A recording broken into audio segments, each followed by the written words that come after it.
जम्मू का, जिसके दीक्षांत समारोह में जम्मू के राज्यपाल इस वक्त संबोधित कर रहे हैं। Chairman doctor Milind Kamble ji, director IIM Jammu professor BS Sahay ji, members of board of governance, विभिन्न विश्वविद्यालयों के कुलपति, हमारे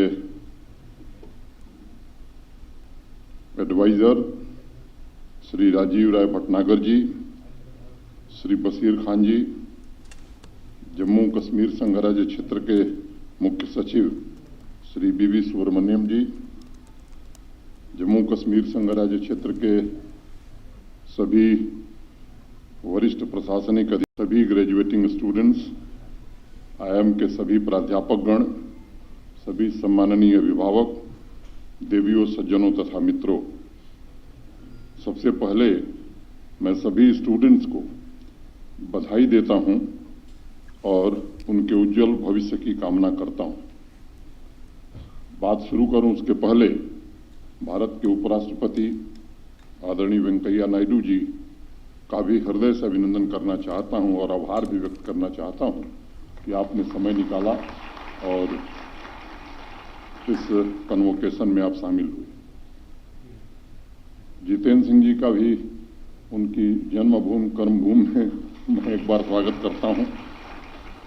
पेरेंट्स तथा टीचर्स को भी बहुत बहुत शुभकामनाएं देता हूं। जीवन को अनेक विद्वानों तथा शास्त्रों ने अलग अलग तरीके से वर्णित किया है, डिफाइन किया है, और हजारों साल के उस विजडम का जो सूत्र मैं समझ पाया हूं वह है जीवन का मतलब सीखने की प्रक्रिया, जीवन का मतलब ज्ञान की प्यास, जीवन का मतलब कुछ न कुछ जानना बाकी रह गया है, कोई पूर्णांक नहीं है, जीवन भर सीखना है।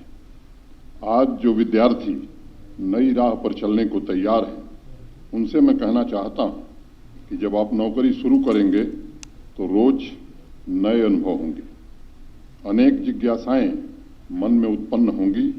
इसलिए शिक्षा की जो उत्सुकता, आतुरता क्लास में अब तक थी, वह आगे भी जीवन पथ पर बनी रहनी चाहिए।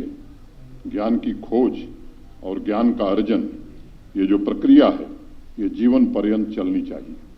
मैं कांबले जी को और प्रोफेसर सहाय को तथा सभी प्राध्यापकगण और बोर्ड ऑफ गवर्नर्स के सभी सदस्यों को भी हृदय से आभार व्यक्त करता हूं कि बहुत कम समय में IIM जम्मू ने शिक्षा के क्षेत्र में, खासतौर से प्रबंधकीय शिक्षा के क्षेत्र में राष्ट्रीय पैमाने पर अपनी एक अच्छी उपस्थिति दर्ज कराने में सफलता पाई है।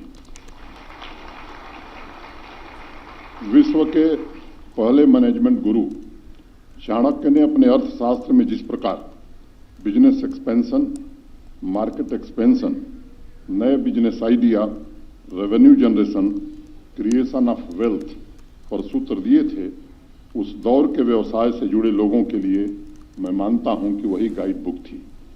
लेकिन हमारे देश का दुर्भाग्य कह लीजिए कि जो विजडम हमें ईसा पूर्व 3री शताब्दी में मिल गई थी, वह 12वीं शताब्दी के बाद गायब हो गई, लुप्त हो गई।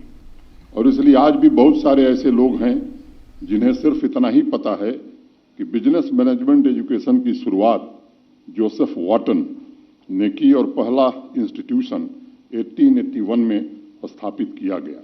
साथियों, वाटन के योगदान को नकारा नहीं जा सकता है। इसमें कोई संदेह नहीं है कि बिजनेस में स्किल तथा उसे एक पाठ्यक्रम के रूप में वाटन ने समझा और एक नई क्रांति का वहां से जन्म हुआ। फिर भी कई बार जब मैं अर्थशास्त्र को समझने की कोशिश करता हूं, कुछ किताबें पढ़ता हूं और उसके कोर्स के संबंध में कुछ जानकारी रखने का प्रयास करता हूं, तो कॉर्पोरेट एथिक्स हो, इवॉल्विंग बिजनेस मॉडल जैसी कुछ किताबें पढ़ने का अवसर मुझे मिला, तो अर्थशास्त्र की बातें आज के टर्बुलेंट और अनप्रेडिक्टेबल बाजार में कभी कभी ज्यादा प्रासंगिक लगती हैं। नौजवान मित्रों, जब आप लोगों ने MBA में एडमिशन की तैयारी की होगी, तभी अनुभव जरूर हुआ होगा कि बिजनेस एजुकेशन बिल्कुल एक अलग तरीके का कौशल प्रदान करता है, जिसमें सिर्फ थ्योरी नहीं बल्कि व्यवसाय से जुड़े प्राकृतिक नियमों का संगठित ज्ञान के साथ साथ प्रयोग भी होता है, जिसकी चर्चा अर्थशास्त्र में की गई है। बड़े प्रख्यात मैनेजमेंट गुरु टेड बिलिलीज भी सफल मैनेजर्स के लिए और उनके टीचर्स के लिए लाइफ लॉन्ग लर्निंग की बात कहते हैं, जिससे उनकी प्रसिद्धि स्थापित हो सके और बदलते वक्त के साथ दोनों मिलकर के चुनौतियों का सामना भी कर सकें। यही बात हमारे तैत्तरीय उपनिषद में लिखी गई है। सहनौ यशः सहनौ ब्रह्मवर्च समः। गुरु तथा शिष्य के विद्या ब्रह्म तेज में वृद्धि हो तथा उनका यश यानी उनका फेम एक साथ संसार में फैले, यह प्रयास जीवन में निरंतर चलते रहना चाहिए। आज का यह कन्वोकेशन एक ऐसा अवसर है जहां मैं आप सभी साथियों से आग्रह करना चाहूंगा कि तैयारी कर लीजिए, क्योंकि क्लासरूम से बाहर निकलकर एडवेंचरस खोज वाकई अब शुरू होने वाली है। अभी तक आईआईएम का कैंपस आपने देखा, उसे पहचाना, हवाएं और मौसम को नजदीकियों से देखा। अब आपकी अज्ञात अकेले की यात्रा शुरू होने वाली है, जिसके लिए साहस, आकांक्षा और बदलाहट की क्षमता, जिसे एडॉप्टेबिलिटी कहते हैं, उसकी जरूरत पड़ेगी। आज के बाद कोई भी चुनौती आए उसे मैं अकेले निपट सकता हूं, ऐसी भावना आपके दिल में होनी चाहिए। नौजवान मित्रों, जिस पल अकेले खड़े होने की हिम्मत आ जाती है, जब आप संघर्ष और चुनौतियों से अकेले निकल कर आते हैं, धारा के विपरीत चलने का साहस आता है, तभी मैं मानता हूं कि जीवन का असली कन्वोकेशन होता है। और मैं तो मानता हूं कि बिजनेस मैनेजमेंट में चुनौतियां और बढ़ गई हैं। कोरोना महामारी के दौर में जिस मुद्दे पर सबसे ज्यादा विचार हो रहा है, वह है वर्तमान में जो संस्थान ह्यूमन कैपिटल प्रोड्यूस कर रहे हैं, क्या वह इंडस्ट्री के मांग के मुताबिक है? कहीं ऐसा तो नहीं है कि हमारी शिक्षा व्यवस्था और मार्केट की डिमांड के बीच गैप बढ़ गया है? और अगर ऐसा है तो हमने उसके लिए क्या स्टेप्स उठाए हैं? अभी जब डॉक्टर सहाय यहाँ थे तो उन्होंने कई ऐसे कदम जो इस गैप को भरने के लिए उठाए गए हैं, उसका विस्तार से जिक्र किया है। अभी आईएमएफ का जो आंकड़ा है, उसके अनुसार भारतीय अर्थव्यवस्था पटरी पर आने लगी है और 2021 में 12.5% भारत की विकास दर अनुमानित की गई है, जो चीन से भी ज्यादा है। 2022 में भी इसके 6.9% के आसपास रहने की उम्मीद है। दुनिया की 5वीं अर्थव्यवस्था के रूप में हम उभरेंगे। हमें अब सिर्फ यह सोचना है कि जो भविष्य के बिजनेस मैनेजर हम तैयार कर रहे हैं, क्या वह मार्केट की मांग के अनुरूप हैं या नहीं है।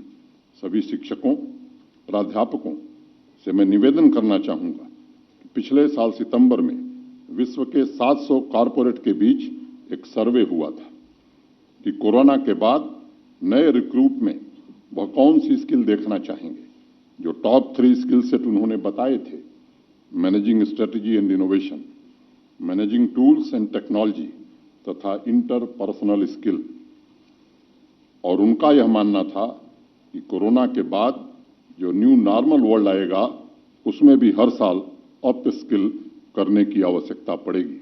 इसलिए मैं मानता हूं कि अब एमबीए के एकेडमिक तथा कॉरपोरेट के बीच गहरे तालमेल की जरूरत है। पढ़ाई सिर्फ कोर्स के आधार पर हो, ऐसा आवश्यक नहीं है, बल्कि बाजार की मांग के अनुरूप हो, ये ज्यादा आवश्यक है। एक अमेरिकन बिजनेस एजुकेशन से जुड़ी एक्सपर्ट एबी स्कॉट का कहना है, many MBAs are being asked to come in at a level where they are managing people.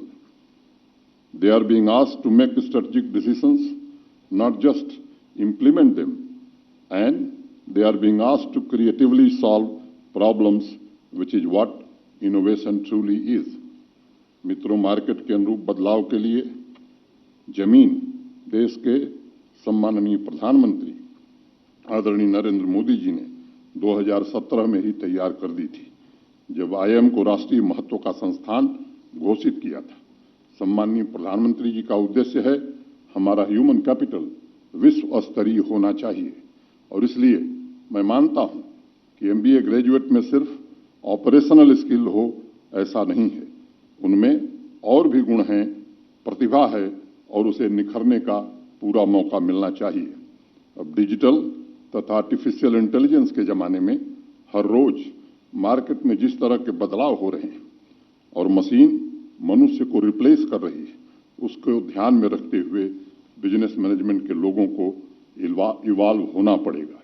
IIM Jammu तथा उनके छात्रों को बस संभावनाओं के द्वार खोलने की जरूरत है और मुझे पूरी उम्मीद है कि इस परिवर्तन के साथ हम कदम से कदम मिलाकर आगे बढ़ेंगे।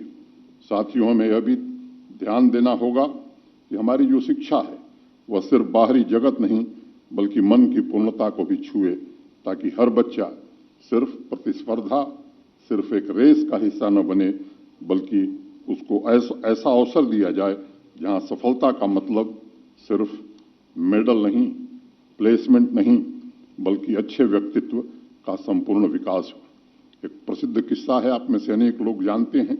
अमेरिका के राष्ट्रपति अब्राहम लिंकन के पिता जूता सिलने का काम करते थे, मोची का काम करते थे। राष्ट्रपति बनने के बाद जब वह एक बार सीनेट में भाषण कर रहे थे तो किसी ने टिप्पणी की कि आपके पिता तो जूता सिलते थे। लिंकन ने भरी सीनेट में एक बात कही, मुझे लगता है कि सबको प्रेरणा देती है कि मेरे पिता बहुत अच्छा जूता सिलते थे, लेकिन अफसोस की बात है वह जितने अच्छे मोची थे शायद उतना अच्छा प्रेसिडेंट मैं नहीं हो पाऊंगा। इसलिए मैं कहना चाहूंगा कि ओहदों का मतलब कुछ नहीं होता है, सबसे जरूरी जीवन के मूल्य होते हैं। सभी कामों की महत्ता को समझकर कौन और कैसे राष्ट्र निर्माण में अपना योगदान देता है, ये सबसे महत्वपूर्ण है। अंत में मैं आप सभी को इसी भावना के साथ बधाई देता हूं, उज्जवल भविष्य की शुभकामनाएं देता हूं और यह उम्मीद करता हूं कि आप सभी मिलकर के राष्ट्र निर्माण और आत्मनिर्भर भारत के अभियान में अपनी प्रतिभा से अमूल्य योगदान देंगे। 1 मिनट में 2 बात और कहूंगा। यहाँ के कैपेसिटी कांस्टेंट को देखते हुए एक फेलोशिप हम लोगों ने शुरू करने का निर्णय किया है, जिसमें आईआईएम जम्मू, आईआईटी जम्मू और एनआईटी श्रीनगर के 10 विद्यार्थियों को हर वर्ष एलजी फेलोशिप दी जाएगी, ताकि उनकी प्रतिभाओं को आने वाले समय में निखारा जा सके। एक रिपोर्ट वेंकैया जी मैं देख रहा था, मैं उसको भी उद्धृत करना चाहूंगा। Jammu Kashmir has less unemployment rate than Delhi, Bihar, Himachal Pradesh, Jharkhand and Goa. ये कल ही रिपोर्ट आई है और इसलिए मैं इसका जिक्र करना आवश्यक समझता हूं। कभी कभी गफलत हो जाती है। We are doing better than Delhi 9.4, Goa 22.1, Bihar 14.1, Himachal 14.3, Jharkhand 12.8, Rajasthan 19.7, and we are in March 2021 we are 9. That's our progress. Thank you. Jai Hind.